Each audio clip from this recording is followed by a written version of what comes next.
Hey guys, welcome to the Bill Barnwell Show. I am Bill Barnwell. As I keep mentioning here, I'll mention it one more time. If you are enjoying the show in your ears, imagine what you could do if you could watch it with your eyes. Well, you no longer need to imagine. You can watch it on YouTube each and every week, 2 episodes a week here during the season here on the Bill Barnwell Show. And I will say, some of my guests, very attractive. Some of my guests, a feast for the eyes. And joining me today, one of those feasts, a very tall man who fits in the camera though anyway. He's not too tall for the camera, although he's a very tall man if you meet him in person. One of my favorites, one of your favorites, the legend on football Twitter, the icon of Yahoo. It's my friend Nate Tice. Nate, how are you? I'm waiting for the other guy to come through. There's got to be a different Nate. No, the icon. I immediately think of HH there, or Hulk Hogan there. Oh, sure. Well, the icon. I would never.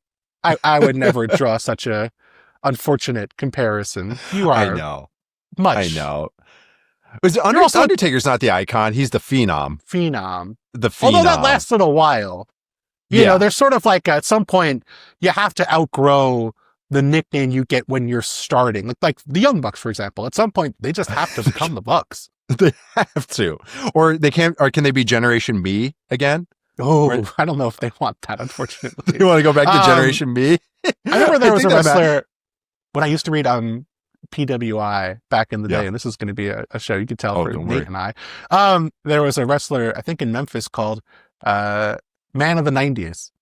And I remember thinking like, it's like 1993 when this is happening. I'm like, the 90s are going to be over. Like, I'm assuming this guy's going to have the same gimmick 10 years from now. What is he going to do? Well, is that where Chris Jericho got Y2J from? That's fair. That's fair. Or what's his name? Mike Awesome was that 70s guy for a minute. That was after the fact. He was. That was clearly a nostalgia-based character. You know, back when WCW was just printing money. They were just like... Absolutely. Just raking it in when Mike Awesome was there especially. I think he wrestled ICP on top of a bus. That looked like the Partridge Family bus. He nearly murdered one of the ICP guys with a power bomb. Shaggy 2 Dope. Yeah, Shaggy 2 Dope took like a really bad... How do I know that? Every time I talk to you about wrestling, it's just like, these memories come popping back, especially WCW, especially with that logo, that terrible WCW logo they shifted to. That's what's coming to mind. Okay. Okay. We have not even mentioned the topic of the football show. Oh, are we talking football? Yes, by all appearances to the listeners of the show, it sounds like we're just going to have a 1999 wrestling nostalgia podcast, which we can certainly do. Absolutely. But I feel like that might be an off-season project for us. And also, U.S. Well, we got the World Cup in about 9 months, so we'll get to that, and when that. We'll cross that bridge at some point or the next few months. I know we talked board games before the show too, so we can cover that as well. Anything but the NFL in the middle of week 8 by this point in time, and we're life in Las Vegas, Parenthood, anything besides the National Football League, which is the thing we are both employed and paid to cover. And I will say this: I don't want to speak for myself, Nate. You're one of the best people doing it.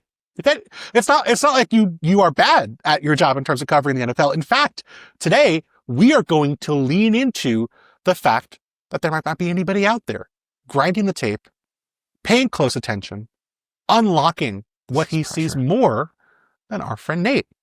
Today, this is a show for the sickos, as some would say. This is going to be our through 7 weeks, not a full team, but we'll bring up some guys. An all-fun team. The players who, to you, maybe to me, I'll throw in a few as well. Nate, the players who have caught our eye, whether they be a veteran player who's just playing really well, whether they be a young guy in the bottom of a roster who stopped the tape or you click stop. I don't think you're actually clicking with the clicker at this point. I think you're probably just using a mouse or a space bar or a mouse pad or something. Players like, oh, that player caught my eye. We're going to talk about some of those players today. If you are someone who loves the NFL, you're going to enjoy, hopefully, hearing about some players, maybe in other teams, maybe you've seen a little bit here and there, players who stand out, maybe are making a name for themselves or elevating their name here in the 2025 NFL season. I can't wait to do it because I try to have a broad spectrum at each position as well. And I say position as well because I went position by position to try crop up some guys. So yes, there will be some offensive linemen thrown in here because that's some of my favorite to talk about. I was very excited because we both do quarter season awards and mid-season awards, which I still, your versions of it is still some of my favorite stuff to read through. And I was very happy when I saw Gray Zabel as one of your offensive rookie of the year players because I was like, good. This isn't just me. It's just being me. This is very nice to see that somebody else is acknowledging Gray Zabel. So I guess he could be one. I'll throw him as a to whet our appetites a little bit. That the Gray Zabel might be one of those all fun players standing out for me. But I will say that that's what's really fun talking with you about this because while we text a lot, not a lot of it is about football. So it's really fun when we do talk about football, which is our jobs. Thank you for reminding me sometimes because I forget. Yes, I'm excited. I learn a lot talking to you about football, whether it be scheme, whether it be learning about players, whether it be learning about the things you see. Hopefully, I can contribute to this conversation as well and hold up my end of the show that is named after me. Although I will be honest, you are going to be the star of this show. Okay. Oh, stop it, Bill. Stop. We'll leave Gray Zabel from here. We'll leave Gray Zabel. Do you want to go position by position and start going with the I will say a lot of my players are front seven pieces. I have a lineman or two. I have a tight end. I have a wide receiver. Yeah. I got a lot of receivers, more than I actually expected to have.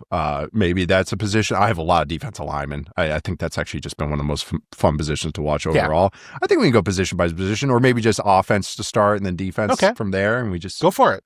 See what grabs our attention. You want me to bet lead off? Yes. I'm going to start with a receiver, which usually I know that grabs a lot of headlines where quarterbacks and then now receivers has kind of been the second sexiest position, and usually I kind of shy away from that because I like to. Originally from Seattle. I like to have some hipster credentials.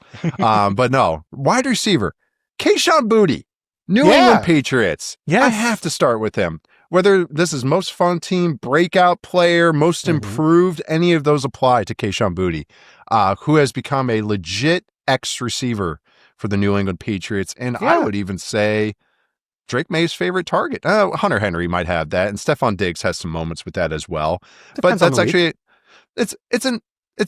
we're a long ways away from maybe where I thought of Boutte a year ago, and especially about midway through last year, where I was like, why do you keep throwing deep balls to Kayshon Boutte? Like, what is going on here? It was so frustrating because I am a Drake May fan, but watching this offense, Boutte is just a good player now. Is he a true number one or anything? I don't know about that, but as far as what I always think that you have to have is 3 pass catchers to have a good passing attack. He is a 2, I think, or at least at the very end, a high end 3 if you really get into an ideal world. But considering what he was out of LSU, he was for a moment the top receiver prospect of his class. And then he just had a season of hell. His last year of LSU ends up being a late day 3 pick, kind of just inconsistent. And then now he's detailed. Now he's catching just about everything. Now he's catching things that are not just wide open passes, back shoulders, stuff over the middle, stuff deep. So it's just, that's a player that I've been a pleasant surprise, one of the most pleasant surprises of this entire season. So I wanted to bat lead off with Boutte.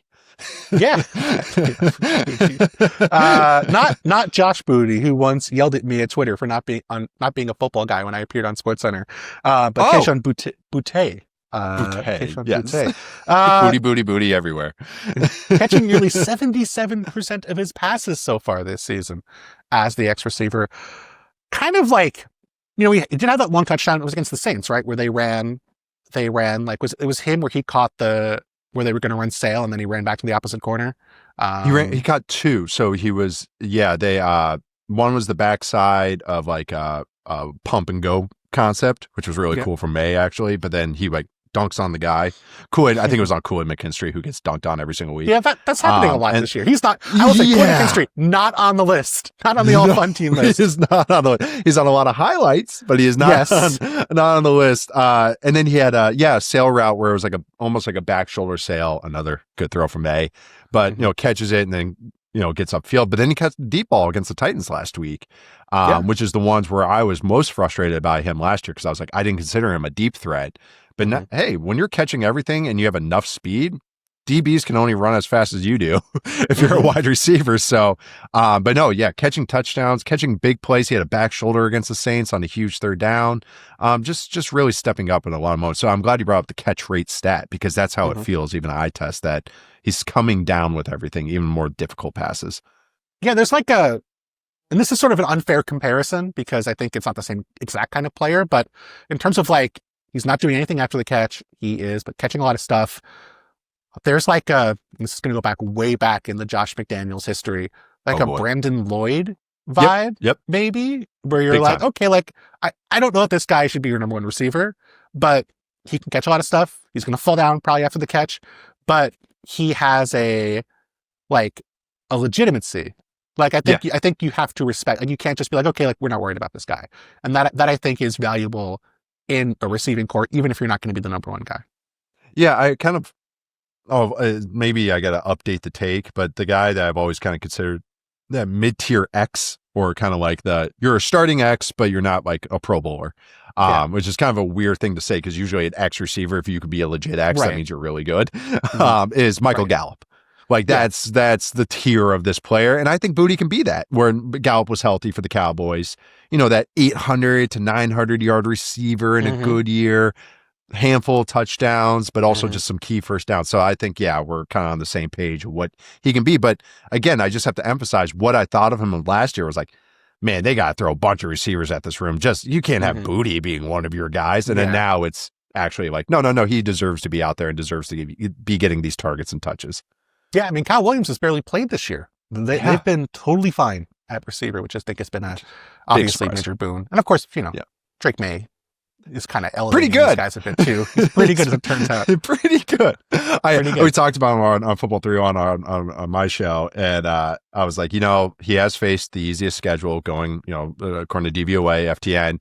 But if that's your argument, they're facing the easiest schedule going forward. So that's not going to change. So might as well just enjoy what's going on right now, because if that's your argument, you're just going to be pulling your hair out, because it's not changing the rest of the season. Right. Exactly. That's going to be a 2026 one for you, if that's going to be your debate.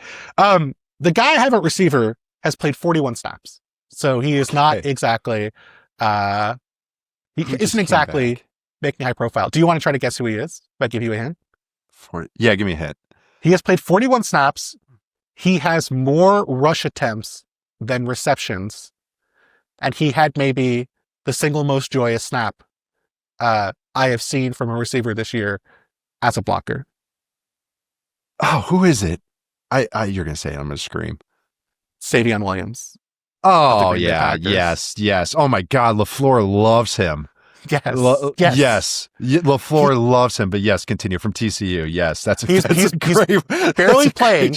He's playing like 7 snaps a game, but oh man, in that Browns game, I was ironically thinking of wrestling. I was trying to figure out what it was. I was rating between like a phenomenal forearm. Was it a Superman punch? He comes across the formation on a stiff block, and he just laid out a Browns defender. I don't even know who it was.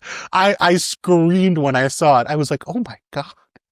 It was incredible. Oh man, it was so good. And he's like, they're using him in jet sweeps. They're using him in motion. Like he clearly is not an NFL wide receiver yet, but clearly the Packers think, man, there is something here. Whenever he's on the field, like there is the opportunity to do something exciting. And I think we're going to see in the second half of the season, obviously that's a very crowded depth chart in Green Bay. It's going to take really next year for him to get more regular opportunities, but I would be shocked if he did not break one big play, whether it be on a jet sweep, whether it be on some kind of gadget play or a trick play.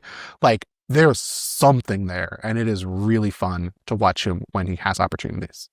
Yeah, and right away they wanted to give him touches, even with that crowded room, even when it wasn't just a Jaden Reed injury that led to that. It's funny when you said that has more carries than catches. I was like, is it a Packer? Because I was like, is Jaden Reed's out? But no, that's a great point. And you can tell they like him, because that's just reading between the lines. It's just that, okay, they have this crowded room, but they're designing plays. If you're getting of those 60 offensive plays and the coaches are like, we got to make sure you get the ball at least twice. That I'm going to pay attention to that. And yeah, he is good with the ball in his hands. I wish he changed his number, because his play style does not match his number. He does not seem like an 80-something number. Yeah, for sure. That's fair. But no, I that's a great shout, because he is fun. The Packers are, they're getting Golden going as well. And then now Watson might come back healthy. They got a lot of team speed now. Yeah. And I think that's what it is that even when Reed comes back, because I think he should come back in a couple of weeks if I remember ideally correctly. He got 3 surgeries when he went down. I think he was just like, well, my collarbone's messed up. Let me just get a bunch of other stuff taken care of while I'm here.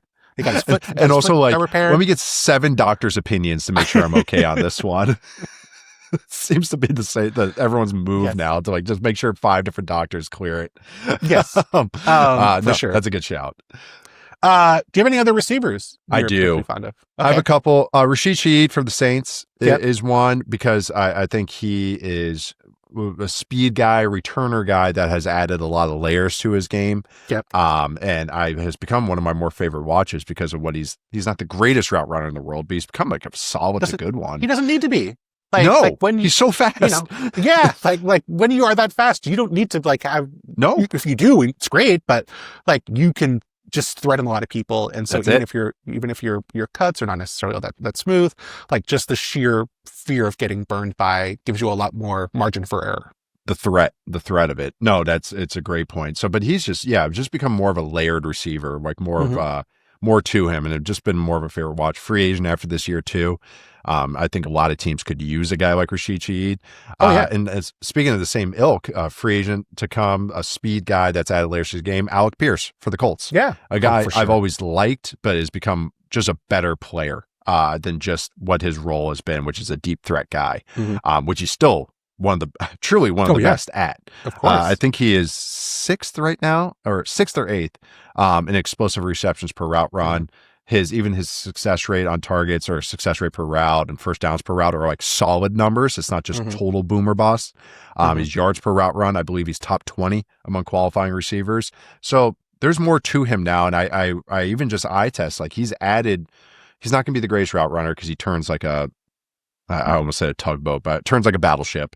Or he takes when he turns, but at least it's okay now where it's he can add different routes rather than just slants and go. So, but he's another guy that's a free agent after this year. Colts are a really fun offense to watch overall, but Pierce has been a lot of fun. And another speed guy that's added layers to his game, Trey Tucker for the Raiders, has become a pretty fun one. I had 4 receivers, and I just want to talk about the speed guys that have added layers to their games, or Kayshon Boutte, who's a slow guy who's added layers to his games in some way, shape, or form. But there's been some fun niche receivers that have really leveled up this year, I thought. Yeah, Pierce and Shaheed are in such a good spot because you think about this offseason, right? You saw Tutu Atwell get $10 million on a 1-year deal. That's the speed contract. Yeah. De'Ami Brown get $10 million on a 1-year deal. These guys are a lot better than De'Ami Brown, and a lot better than kind of guys in that ilk where it's just, okay, you're fast, you're getting $10 million a year because we need you to clear stuff out and be a threat. Alec Pierce, he should get a ton of money from someone if that's what the baseline is for replacement level fast guy. We'll see. Obviously, who knows what teams are going to think, but that's just a really exciting profile. And I think you can really tell yourself a story, right? Where every one of those Colts players looks, not hard to say, a lot better with a real quarterback under center. And that's going to, you're going to be able to talk yourself into the damnedest thing, of the Colts being Bill. a real one. After years and years of talking myself into the Colts, this is the first year I went, I'm just going to not talk about you guys for 6 weeks. And then it was oh, you're going to start the season as one of the best offenses we've seen in recent memory. All right, cool. I guess I will talk about you after a couple of weeks, but hey, good on them. It's been such a pleasant surprise, that whole Colts offense. And it's one of these things, after week 2, I was just I'm not fighting this. This is real. There's just Daniel Jones is going to be perfect every single week, but he has not really had many moments where I'm there's Daniel Jones. That's what I saw in New York. It crops up maybe once or twice a game, but it's not, it's just been a consistently good offense. It's been so much fun to watch. Yeah. I remember I was writing the column for teams likely to decline. I had to get to the 5th spot.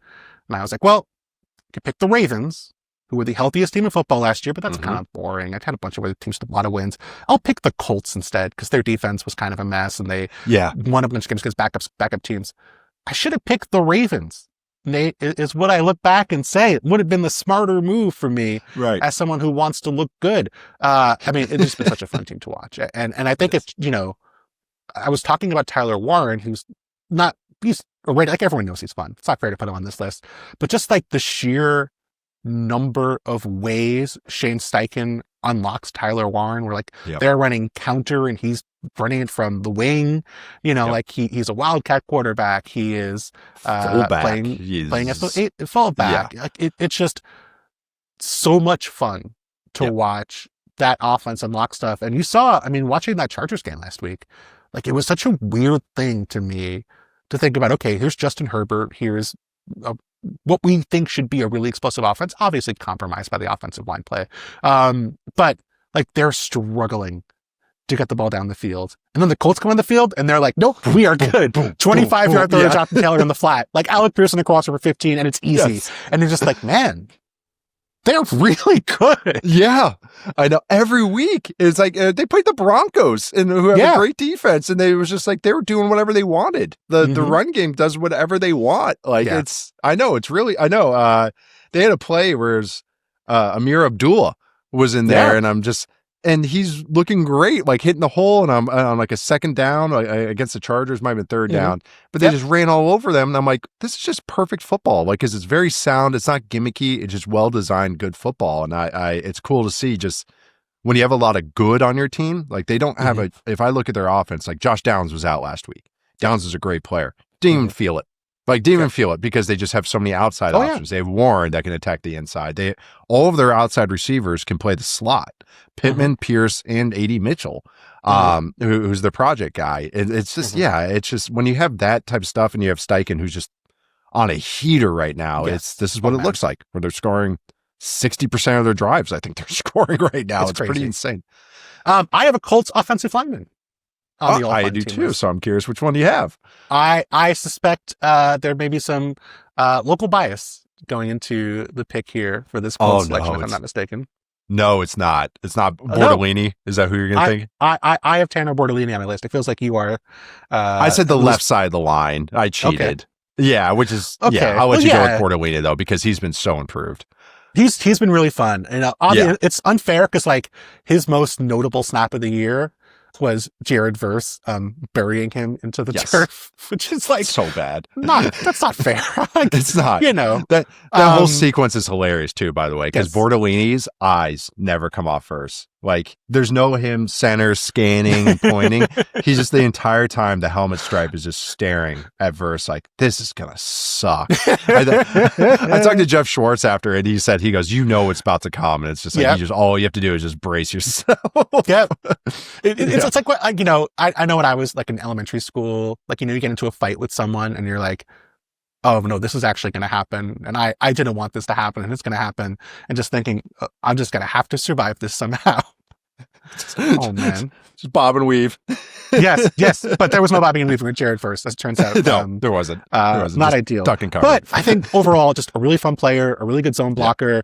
Had a really good block to seal up that win over the Cardinals a couple of weeks ago, right at the very end. And just like you watch the Colts, and it's just like, man, like they don't make many mental mistakes in terms of just like, they're always hitting their double teams, they're always getting to the right guy. There's so few times where you just have a guy leaking into, and you see this with other NFL teams. Like it's just the reality of being an NFL rushing offense is like you're going to make mistakes. You're going to go to the wrong guy at the second level. Yep. You're going to, your timing's going to be off. And it just feels like they're so consistent and so smooth. And Bortolini is a big part of that. Yeah, they moved on from Ryan Kelly, and I thought that was significant. Like it's supposed to be a kind of a heartbeat of the team type of player, and they're like, yeah, we're good.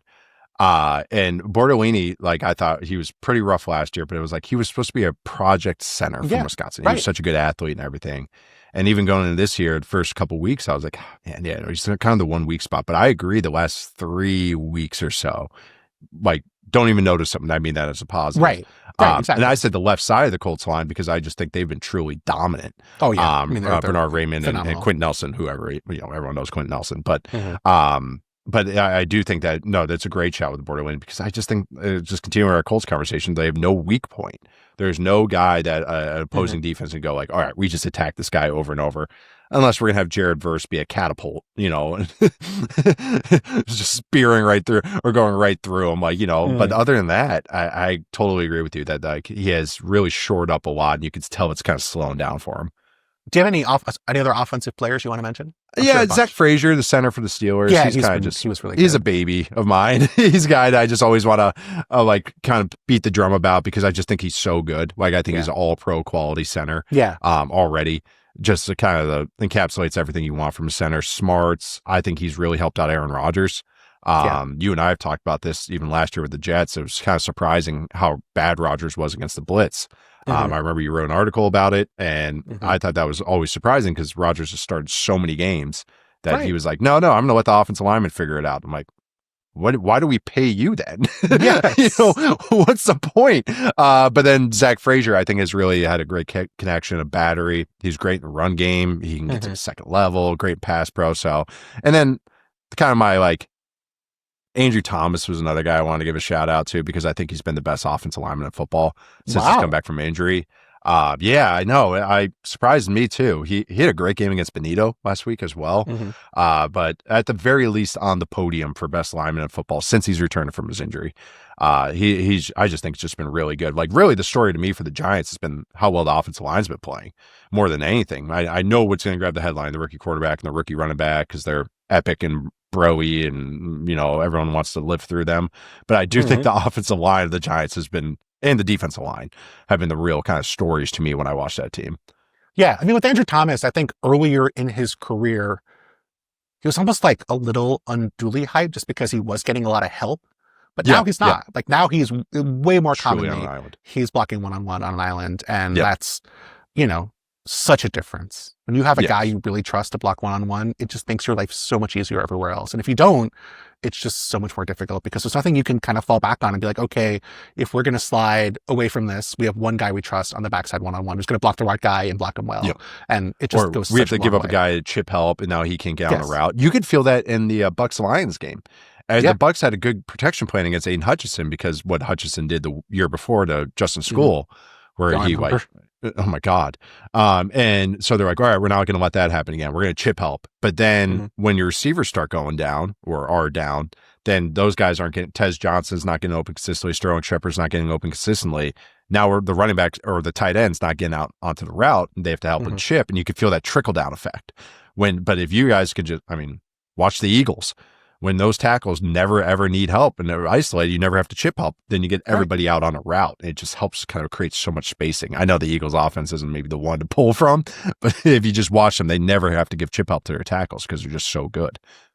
Do you have any other non-offensive linemen, any tight ends, any running backs? I have Harold Finnan Jr., tight end for the Browns. Yeah, I love him. Did Charles McDonald, our friend, my co-host at Football 301, compared him to Aaron Hernandez. On field only. It's just kind of play style and everything. And he said that before the draft, and it's stuck with me ever since because that's exactly how he plays. Because he's just a funky runner, a funky mover, but good. So I had to give him a shout out. So like as far as he was the one tight end I had, he's just been so much fun. AJ Barner for the Seahawks would be another one. Just a complete Y tight end. That has just been a real fun watch. And quarterback sneak guy. Yeah, quarterbacks. He just they love him. You can tell they do. He's just a utility guy for them. He gets, of course, fantasy points is what's going to draw for tight ends, but like he's just a complete tight end, a real good one. And then, and another rookie is Mitchell Evans, the Carolina Panthers tight end. I really do think there's something with him. I liked him coming out of Notre Dame, but he's actually already been a better contributor right away than maybe even I was expecting. So there's a lot of interesting things with the Panthers going on right now that I'm trying to figure out.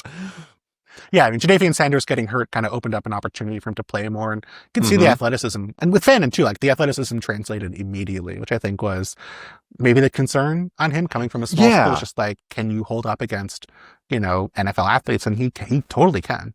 Right. He was so productive at Bowling Green that it was like, and watching him, they played Texas A&M and Penn State last year, and he dominated. He was the best player on the field. But the thing is he runs like a duck. So it's just that there is an aesthetics things to him, and but it works. And he's so strong with the ball in his hands that, the first tackler never brings him down. But yeah, just a funky player that like is really, really working. I got running backs too, but that's more like LaQuint Allen Jr., for the Jags, a 7th round rookie who's great in pass protection. Bill, for the Commanders. Quinshon Judkins, the running back for the Browns as well, has been really fun. Judkins is so good. So good. It's weird. He was his Ole Miss tape. This is what it looked like, where he was the cog of the offense, the machine of the offense. And then Ohio State, he became more of a role player. And I could see why some people kind of got cooled on him, because it's like, all right, do you have that fifth gear? Do you have that burst? But it was like, he has a game that's better for the NFL, because he's a classic under center running back. Great vision, power, speed. He can get to that. He's a doubles hitter. He's Edgar Martinez playing running back. That's what I like about watching him. But yeah, he's another guy I wanted to give a shout out to. I wasn't going to bring up the Mariners, Nate. I figured I would let that lie. I know I should take the hat down, but I don't know. It's a little, maybe just to cover up the Wisconsin, because this is just a sadness right here. Actually, now that I think about it, it's Timberwolves season now.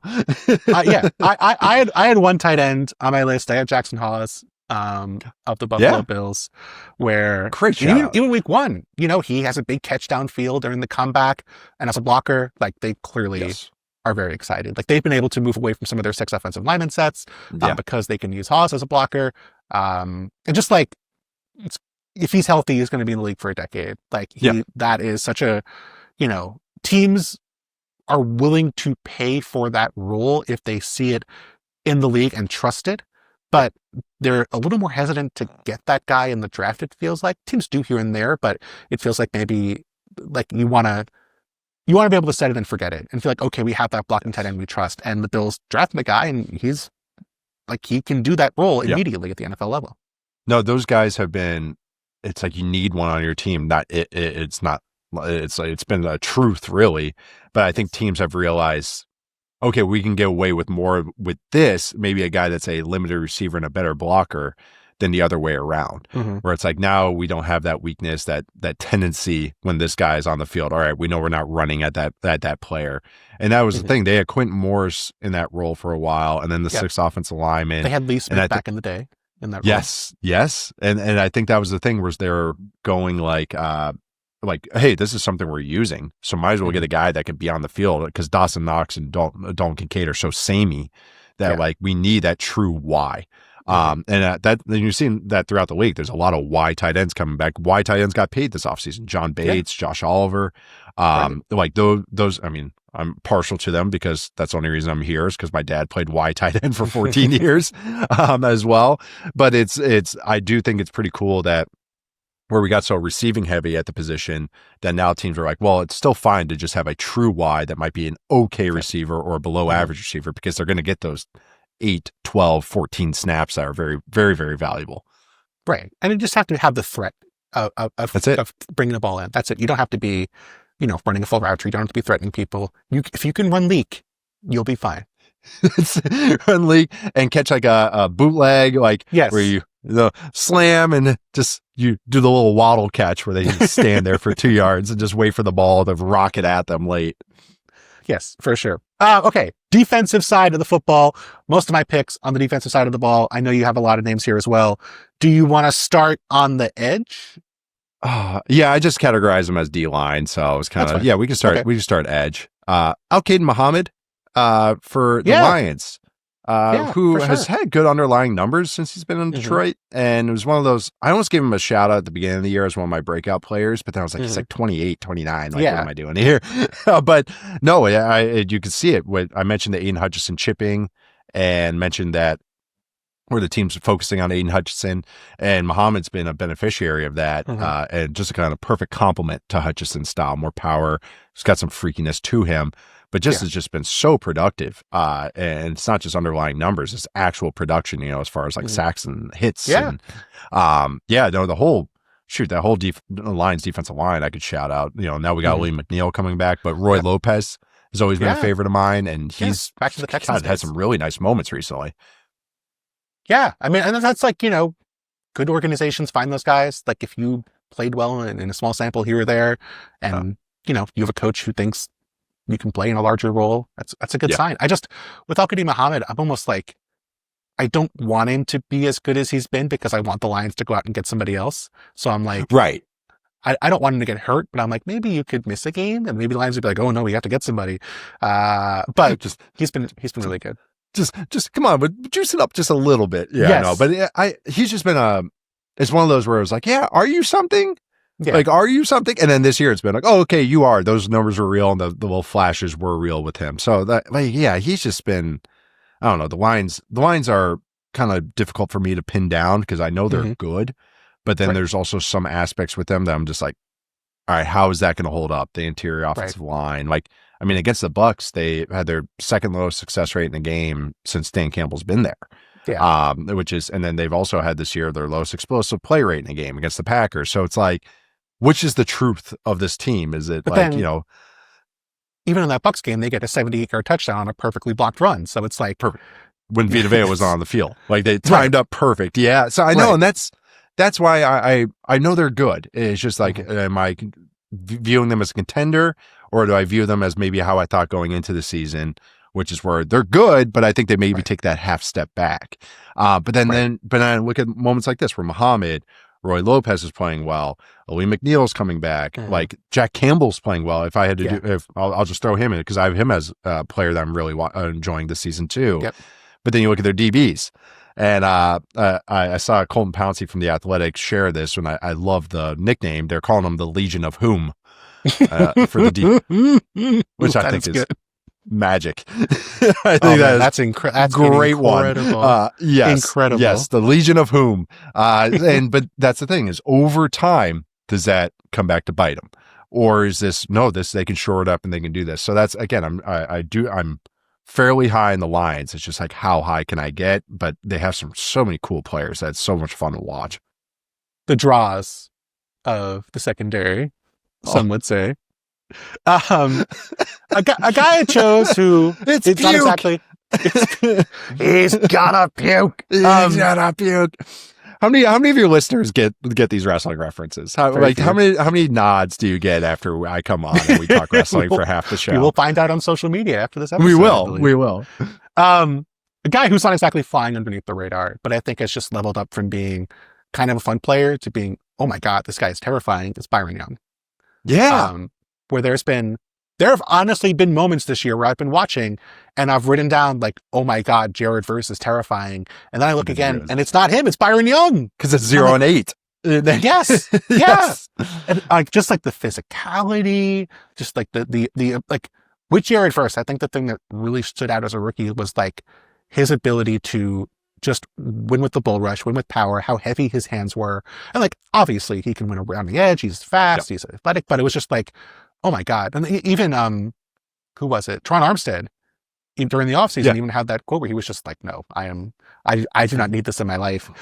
It looks like Byron Young's at that level now. He has been so physical, just running people over, making big plays. Who was it? Who did he chase down?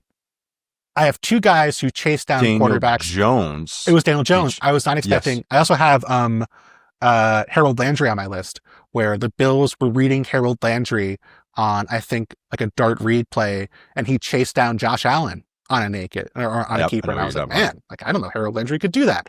Same thing with Byron Young, where it's like, if you can chase down a pretty athletic quarterback on a naked or where you're being read, and you can also run over offensive linemen, there are not a lot of people on the planet who can do that. He has been really, really fun to watch. I love that you give him a shout because I totally agree. I think he's tied for the league in sacks. He has 9 sacks. Wow. And those are real. Like his rookie year, that defense got him some cheapies. Yes, and he had some good pressure rates and everything. I've always liked him. And I was like, I kind of was figuring out what he is. Okay, you a good starter? Are you a star? Like, what are you? Where last year I was like, okay, I think I know what you are. A pretty solid star, a good starter versus the star. But I agree with you where it's like, oh no, you can do all of this. He's actually pretty good in coverage as well when they drop him. Just a really good player. So that's a great shout out. Like I know Kobe Turner gets some love too on that defense or up front. Fisk gets some love as well. Yeah. Sure. But no, I think Byron Young he's got star qualities. He plays hard. And I think it's just that he's figuring out the game now where, because he has a unique story as well, kind of coming to football late. And just like an old rookie, but hasn't played a lot of football. It's kind of one of those weird things. But man, yeah, he's really taken a leap forward this year. So great shout out there. Can I give you another one? A player who, very similarly, I thought, okay, you are fine. You're an okay player. I think you're a solid starter. This man is 30 years old. Okay. I did not know he had this in him at defensive tackle. He has been obviously playing with a lot of one-on-ones because there's another guy on this line who gets all the double teams. Do you know where I'm going? Is it Malik Collins? It's Malik Collins of the Malik Collins is number one on my list for defensive line. So, my God. Dude, he's like every week I'm this year. Holy crap. I know. I kept thinking it was like some other guy I didn't know on their D line. Like that, but it's him. It's Malik Collins. Yes. So yes. Is there a different Collins? He's number one on my list. So yes. Oh my God. He has the same quick pressure rate as Myles Garrett this season. Like every week he is blowing people up. It has been so impressive for a guy who has been in the league for so long, and it's just like, okay, that's what this guy is. Nothing wrong with what he is, but he's going to be a guy who has a long career. He's been in the league for a while, but he's going to be a guy who bounces around. He's a solid, B minus defensive tackle rotation. 82 guy. Overall. 81 overall guy. Oh, man, that is perfect. 82 overall. He looks like an all-pro this year. He has been incredible for the Cleveland Browns. Totally agree. He's as much as, of course, Myles Garrett is. Myles Garrett also, by the way, is like playing the run better than he ever has in his career. So I want to give that a shout out. But Collins, and he gets Mason Graham being next to him too, but he's more attacking this year. I don't know how else to describe it. Like just more aggressive with his play. I don't know how, it's not just production. It's like you watch him. He's dominating, truly dominant, throwing guys, truly disrupting plays, not just plugging it. And I tweet it, and it's like a 2-yard gain that guy's just eating some blocks. It's like an actual disruptive defensive tackle play. So he was. That was number one for my defensive line list because there's a lot to like with this Browns defense. Carson Schwessinger has been a great player for them as well. And Isaiah McGuire showing up, and I think been a really fun player on the edge. I know. So obviously there's proof in the pudding, like the numbers they're putting up, but Malik Collins has been as much of a part of it as anybody else, including Myles Garrett there. So great shout out there. I have, I feel bad that I took your number one guy. No, I know it's fine. I'm glad you brought him up. As soon as you said 30 years old, I was like, okay, I think I know where we're going with this one. Yeah. Cause I actually was trying to think, it's for my part, I was like, when did you get there? Cause sometimes it's just like, what is the timeline? I can't remember that. And then, so. No, it's a good shout out on that one. I got some obvious names on mine. Sure. Even Brian Burns has been a joy to watch. Him and Abdul Carter. But another guy I wanted to shout out is Josh Sweat. Yes, for sure. Been a name. Everyone. Josh Sweat's been around for a while. Obviously, had a huge game. Probably should have been Super Bowl MVP. I agree. And just really tore it up. I thought in the second half of last year. And I think he's been just dominant for the Cardinals, again, you watch, the Cardinals defense is actually pretty good. It's one of those things where Cardinals are a very frustrating team. Kyler Murray's going to get a lot of headlines. The offense is going to get a lot of headlines. Marvin Harrison Jr.'s usage is going to get a lot of headlines. How many touchdowns Trey McBride score is going to get a lot of headlines. The defensive improvement's been pretty fun to watch, and mostly because of these vets that they signed. Dalvin Tomlinson, Calais Campbell, the unsinkable Calais Campbell, but also Josh Sweat. And if I want to give kind of another quasi shout out there, it's Zaven Collins on this defensive front, who's been a really fun utility player for them. He just does everything, drops into coverage. They'll have him be on the interior on blitz looks. As an edge rusher, he's winning. So another kind of quasi shout out there. But Josh Sweat has just been, pretty dominant actually. If you watch the Cardinals against the run and as a pass rusher. I had Mac Wilson on my list as well. Another good one. Where you see him making big plays. He had that pick. Was it against Daniel Jones when the Colts were running? I think the Colts were running like a boot, and he got in the passing lane and picked up a pass. He had a 4th down tackle in the flat on Christian McCaffrey to blow up a series. Again, not a guy where you're like, oh man, this guy's going to make game-changing plays. He has so far this season, and I think the play of the people in front of him have helped. Absolutely, kept him clean. I know that I was curious about that, where they moved on from Kaiser White, because I know how much they liked him. Yeah, and shoot, the defensive coordinator Nick Rawlis. I've known Nick since childhood. Actually, I grew up with his brothers. he named his kid, his middle name is Kaiser. So I was like, well, you're probably going to bring him back. And then I was like, you're going to go with Mac Hollins as your Mike? Okay. But in this defense, he's not for everybody. But in this defensive look, he's perfect because they need a hammerhead there. Yeah. And like you said, like he's had some big moments. You can catch him in coverage a few times, but it's just like, I agree. I'm totally agreeing with you. If you can pick off a boot, but that's going to make up for a couple times where you get, where the team stretch you in coverage. No, that's it. That's all you need. It's just when you have those kind of limited players or players that just maybe do have those weaknesses, that's the thing about what good coaching does. It's like, all right, we'll just won't put you in those spots. You can run up a boot, like you can blow up, keep everything in front of you, and it works for their defense so well. They have a lot of players that are cool. I think Max Melton, he'll get got sometimes, but I actually think he's a good corner. Will Johnson, when he's healthy, is going to be a really good player. The guy that's been out, Garrett Williams, is a really good player. Buda Baker, of course, is a guy. I know it's Cardinals have a soft spot, but the Cardinals defense is one of the more fun units, even if it's not perfect. But their players are playing well. Again, but even if it's not perfect.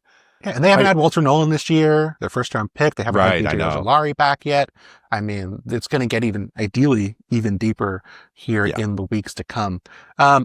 Any other defensive linemen you are particularly fond of, you want to mention?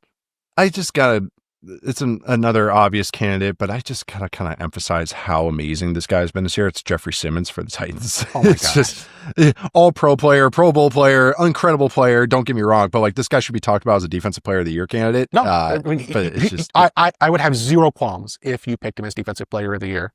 He's been incredible.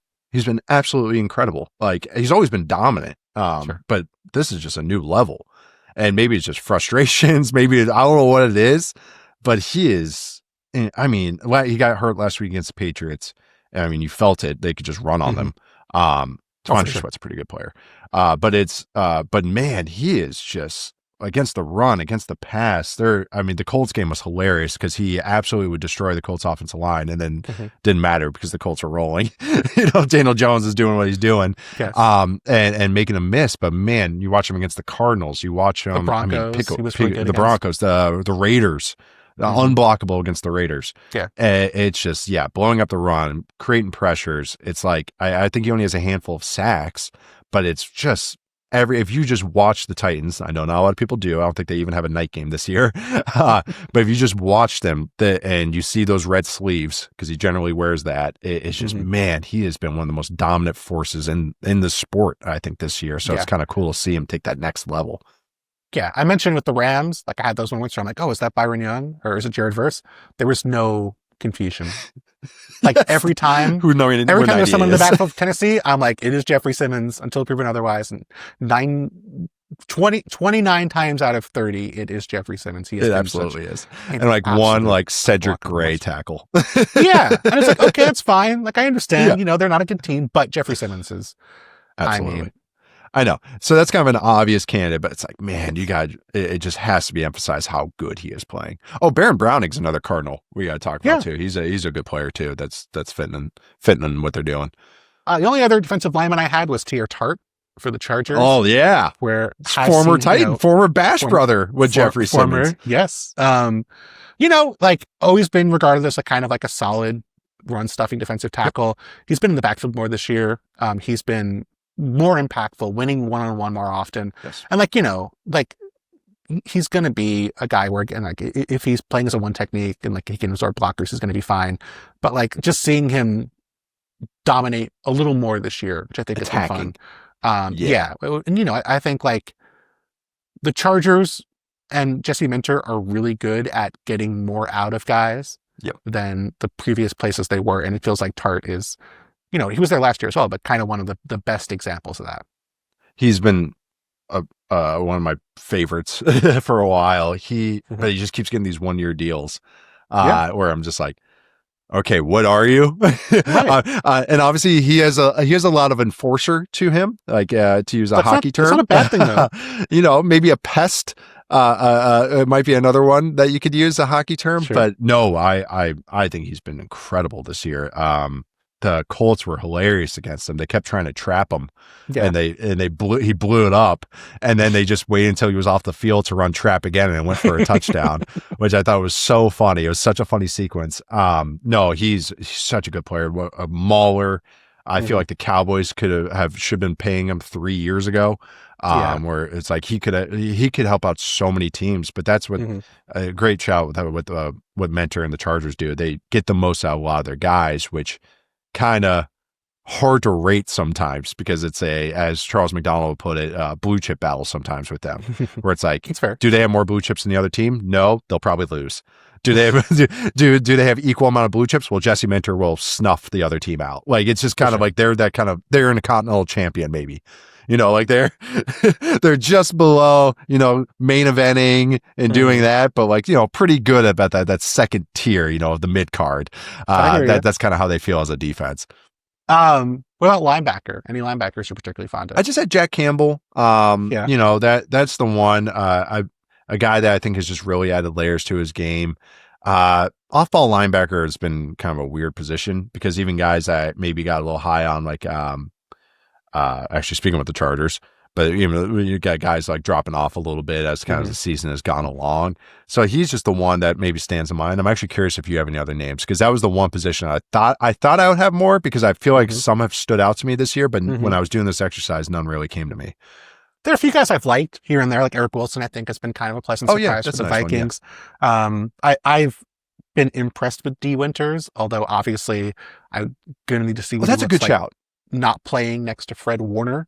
Just going to make a difference. But he's had some real moments. Like sure. No, that's a great shout. No, I like that one a lot. The guy I have really been impressed by in a very specific role is Divine Diablo, where he's been a fun blitzer. He's getting up with their twists. He's been a good green dog. They love lining him up right over the center on passing downs and sort of, giving the threat of a blitz and kind of forcing more one-on-ones. And then he can come, he's a 225-pound guy. He can run, like he's an athletic guy. But I just think a good example of like, okay, you have a really weird sort of skill set. What can we do to get the most out of you? It feels like the Falcons have found a really useful role for him. No, that they absolutely have. Falcons defense, just the blitz stuff's really, really good. Yeah. So that like having guys like that can just go forward, and that type of player has really come back. I think Zach Baum epitomizes it, where it's this kind of like, you're not perfect. Like I don't want you covering man to man every single snap. I don't want you out in space every snap, but going forward, you're super useful. And we get you on running backs. You can win those matchups, or can make it hard for guards if you have to plug something. So it's kind of cool to see that kind of role player kind of come back, or at least find a role for that type of player. That's kind of, I don't know, I want to say tweener, but kind of tweeners that the guys kind of like shied away from for years. Maybe another one, and this is more just a recent thing, and I don't think this guy is even that good, but maybe it was a surprise of what I thought he would be to what he's been doing, is Drake Thomas for the Seahawks. Who I think you're taller than him. Another player on my like honorable mention list was Drake Thomas. Yeah, I don't think he's like excellent or anything, but like with the Seahawks, I mean, the Seahawks defense is one of my favorite units to watch, period. Defensive line's absolutely incredible. I could say DeMarcus Lawrence as a guy. I could have said anyone on the Seahawks defensive line anyone like really Leonard Williams, Mafi, like any of these guys, Nwosu. But Drake Thomas has been just a pleasant surprise, because I thought when he had to play, I was like, oh boy, special teamer. 5'10", 218 pounds. I keep thinking you're a safety when you're out there. He's been good. Like he's been like a fine starter who's had some high moments. Of course, I'll grab headlines, but like down to down, he hasn't been a glaring weakness where I was like, oh, teams are just going to pick on him. Speaks to their coaching and what they're doing there. But he's another one maybe I wanted to give a little shout to, because he's been fun. I tweeted the clip of him just like chucking Walker Little for a sack, and I was like, how I did not know you could do that. It's like, sorry, I think you should leave bit came to mind. I don't know if you can do that, but against Walker Little, he's allowed apparently to you can. Yeah. Yeah. I have no secondary players on my list. I am all out. So if you have any secondary players to finish up here, the floor is yours. Jordan Lewis for the Jags. Oh my God, Jordan Lewis. I feel so mad. I am mad online. I hated that contract. I was like, who on earth was paying? You don't like paying 30-year-old corners? Yeah, who's paying a 30-year-old sock corner $10 million a year? Oh my God, he has been incredible. He's been so good. I know. I'm with you because I hated that contract too, and I was like, all right, fine. Yeah, I guess you guys need bodies. Yeah, I was wrong. Same. I was totally wrong on that one. So yeah, I mean, just good. Like, yeah, you get him a couple times of coverage. That's any corner that's ever played. But man, blowing up screens, filling the run, like in coverage and making plays on the ball. Like he's just been so good. So yeah, that was the one. Isaiah Rodgers as well. He had a little iffy game last week, but that's also just kind of that's going to happen. AJ Brown and Devontae Smith, and that's going to happen. But he's been actually really good. I know he had one of the greatest games ever a few weeks ago, but like down in, down out, week in, week out, he's been like a good starter. That's one. That was a guy I actually was kind of surprised he didn't have more of a market because I actually thought, I mean, Jordan Lewis got that contract, and I was like, Isaiah Rodgers, because I actually thought he's like $5 million a year, I think. And yeah, that was so surprising to me. And his underlying stuff's always been good. Like he's actually a very good athlete as well. He's got good feistiness to him. So that was one that, so Jordan Lewis and Isaiah Rodgers of all guys are kind of been very pleasant surprises to me, I think. Those are really good picks. Yeah. I appreciate it. I'm just mad about Jordan Lewis. I'm writing about like reviewing off seasons for my column this week. And I was like begrudgingly like, Jordan Lewis is freaking awesome. And I was really wrong about this. I still don't know who's going to pay him $10 million a year, but man, I was so frustrated. I know. Cause like even I looked him up and I was like, was it I'm mad because at the end of your contract, you're 30? And I was like, no, you're 30 right now. It starts right now. And it was a 3-year deal, if I remember right. Yeah. Yeah. It's 2 guaranteed years for $20 million. But you know what? Sometimes you gotta give credit where it's due. James Gladstone got that one. Apparently, I know he signed Dennis Gardick too, which is another like baby of mine. Kind of one of those players I really, really enjoy. They've got good play out of a lot of their players when hopefully Trayvon Walker comes back and can really help shore him up. But Devin Lloyd has been playing. I mean, I thought he was just an okay player, and now he's been playing good. Jags fans were really feeling themselves when I didn't have him as a Defensive Player of the Year candidate. I was like, there's a difference between being a good, solid starter and being a Defensive Player of the Year candidate, aka the best player on the field. Yes. And then, sure enough, the interception stopped and he got hurt. So they kind of cooled off on that one. But he has been a fun watch compared to what he was in prior years, I thought, which was wildly inconsistent. I thought he should have been benched last year. I thought he was playing that poorly that he should not have been on the field. Totally agree. He had no idea what he was doing. And looked like it, and looked like he was disinterested, frankly. Yeah. And just such a better player this year. I know. Yeah, the Jags could be a whole show because it's just the defense. What are you? We love it. The offense. Yeah. Just are you able to look up how many penalties types our team has? Because I've been meaning to text you about this. I looked it up a few weeks ago, but it was noisy where I was looking up on True Media. I think they set the record for illegal shifts, and that was after like 5 weeks in the season. And I swear to God, I've never seen a team have more illegal shifts than the Jacksonville Jaguars, which is, if you think the drops are the only thing going on and the Trevor Lawrence misses are the only things that are the inconsistent parts, you should see the pre-snap operation of this Jaguars team. I think you even said it about Liam Cohen.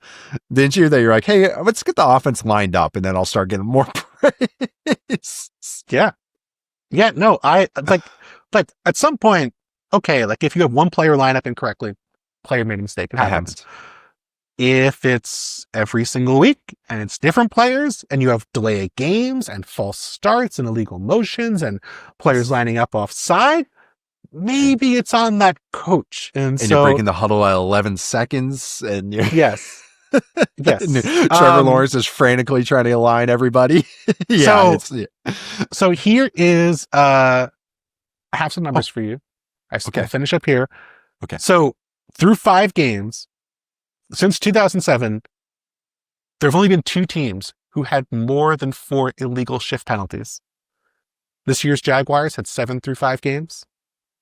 The 2024 Miami Dolphins had 8 through 4 games. Okay. That was the other team that came up in my research was the Dolphins from last year. So, okay. Who, I mean, obviously they were pushing the boundaries of what is legal in a way that I don't think the Jacksonville Jaguars are. No, that was more of a like, oh, okay, we can't get away with that, as opposed to Jaguars is, where do we line up? If I have to see Travis Hunter look at the sideline one more time to see what play he has, and then an hour later I see Fantasy Bros going, why isn't Travis Hunter getting the ball? Well, you have to know where you're going to. How far is this route supposed to go? In or out? In, out, straight? God, every time they kill a play, it looks like Night of the Roxbury. Me, him. And they're killing the play with 3 seconds left on the play clock. And it's like, you guys and then moving from under center to shotgun and shifting the back. Tight end has to move across the formation. You need a timeout. Yeah, I know. And Liam Cohen's yelling. Delay a game. Oh my God. Liam Cohen every week is just like, man, he's just going to be Lee because he just keeps getting smaller and smaller every single week. Eyes are getting more and more sunken every single week. It's like, head coaching is a lot of fun. Yeah. And it stinks because they have talented players. They should be a lot better. They have moments where they look great. They fascinate me and frustrate me. It is any play can be the greatest thing that you've seen because you see their talent and you see actually some really cool. That's the thing. I wouldn't say bullish, but still optimistic because the designs are so good and they have a lot that they can get to, but it's just, they're not a very smart team right now. And it's like, it's a weird, that's why, the process for Travis Hunter is interesting to me too. Because they didn't need cherries on top. They needed, structure and bones to their team. So that's what they're a fascinating team to me because the timelines seem just all over the place for what they're trying to do. For sure. We could do this all day. One more shout out to Carl Granderson. That's another one I want to give a shout out to. Carl Granderson's been good. I thought Brian Brees's been really good too. Who's that? Brian Breesy. Oh yeah, Brian. I know, and so was Chase Young's had some moments too, as well. The one of the greatest enigmas of our sport, Chase Young. Are you good or are you not? I do not know. Is that a Tony Schiavone reference referencing our sport? It was. I'm so one of the greatest. Is disappointing, maybe fun defensive ends in the history of our sport. I guess I'm doing more of like a half-assed Michael Buffer than a. I thought you were trying to get to Gorilla Monsoon there. Oh no! Chase Young will never quit. There's no point in putting him in a submission. Just ruin the damn spot, Gorilla. Whose side is he on? That's Bobby the Brain. We just go, I know. Do we got Jesse Ventura in there? I'm trying to think. Oh, I don't know about that. I don't know about that Gorilla. Oh, no. He didn't quit. He's the smartest man in the ring, Gorilla. He's the smartest man, Monsoon. My favorite Jesse Ventura moment is him doing commentary on the pose off with Dino Bravo and Ultimate Warrior, where it's just like, how on earth, what did you do to prep for this? You do 10 minutes of material for a pose off? Hey man, is that when the UWF? Is that what they called it? No, I think that was a Royal Rumble. Where they, yeah. I think it was I think it was Bravo and Warrior doing a pose off. Yeah, was it Rick Rude maybe instead? Yeah, in the 89 range. Yeah. Oh my God, I actually knew what you're talking about there. Truly the audience, an hour plus into the show, shrinking and shrinking and shrinking. It's just going to be me, you, and maybe like 2 other people. Yeah, just hooting and hollering. They're waiting for us to talk about Glacier and Mortis. That's what Wrath can't be included. Ernest Miller. Oh, Wrath, that's right. Ernest Miller's not involved? Which one was which? Who was Canyon? Was he? Canyon was Mortis. Mortis, right? Yeah, Chris Canyon. I think Wrath was just Wrath and Ernest Miller was Ernest Miller, which is kind of weird. Yeah, Ernest the Cat Miller, who also was like commissioner later on in his WCW. That was during the bad logo days. Yes, that was. I remember even as a kid, I was like, "Who's this guy?" Like, do you know why he had a job? Oh, it wasn't somebody liked him. Like Vince he was Eric Bischoff's son's karate teacher. That's what it was. That's right. Mm-hmm. You got it. Well, you got to make him on-screen commissioner. Then. Like, it's nice if you can get the work. It's nice if you can get the work, Nate. I would love to have a weekly TV opportunity because I taught someone karate. I don't know karate, so it would not be very helpful for me. But you win some, you lose some. Nate, again, we could do this literally for hours. Absolutely. We both have children to take care of, other work to do. We need to stop. But until you're back on next, where can people check out the wonderful work you do covering both college football and the NFL? Yeah, I actually have my first big board coming out next week, or first season big board. Yeah. But no, I at Yahoo, check out my stuff at Yahoo Sports. Football 301 is my main squeeze. The podcast I do with Charles McDonald and Matt Harmon. Check us out Tuesday, Thursday, and Sunday. We go live after the late afternoon games. And that's about, NFL Network. Yeah, Thursdays. Mm-hmm. I'm usually on Thursday afternoons before the Thursday night football game for a little segment there, using some next-gen stats data. Next-gen stats. I think officially now, as of this afternoon, I think we're colleagues, technically, because NFL Network that's right. The ESPN NFL Network deal went through. No, wow, long time coming, apparently. Finally teammates. We finally did it. we can do this every week now. Just talk some WCW, some wrestling. That would be nice. Next time, we need to time our paternity leave at the same time so we can just release 8 WCW podcasts when we're both on leave. What have you guys been working on? Nothing. Just some stuff. Why are you tweeting clips of 1999 Thunder? Why are you doing quotes about David Arquette winning the belt? You tweeted 18 clips of Evan Courageous drop kicks. Who wants this? And the answer is just Nate. Why are you focused on Rey Mysterio becoming unmasked and against Kevin Nash? Why are you worried about that so much? Why I do a 45-minute breakdown of tasers. Using tasers in WCW. That's going to be my next All 22 breakdown. So you see Scott Hall here. he brought in a taser, and somehow this is legal. Somehow, it wasn't a taser. It was a cattle prod. Cattle prod. Was it cattle prod? Yeah, the cattle prod. It was like taser, and then I think they wanted something that was a little bit more like, violent looking. There's the cattle prod, because that was the only thing you could beat Goldberg with was cattle prod. Apparently, gotta. That's a classic wrestling weapon. Chairs, tables, cattle prods. Cattle prod on a ladder. No, what was the Russo bit? Cattle prod on a pole match. I think anything on a pole was the Russo bit, unfortunately. Shooty Bagwell on a pole. Oh God. We keep going. Shrinking. It's just gonna be me, you, and Dan here. I'm not even sure Dan's still listening. I'm not sure producer Dan is still listening. They stopped recording 5 minutes ago. Yes. All right. Thank you so much, Dan. Thanks, Bill. Thanks for having me.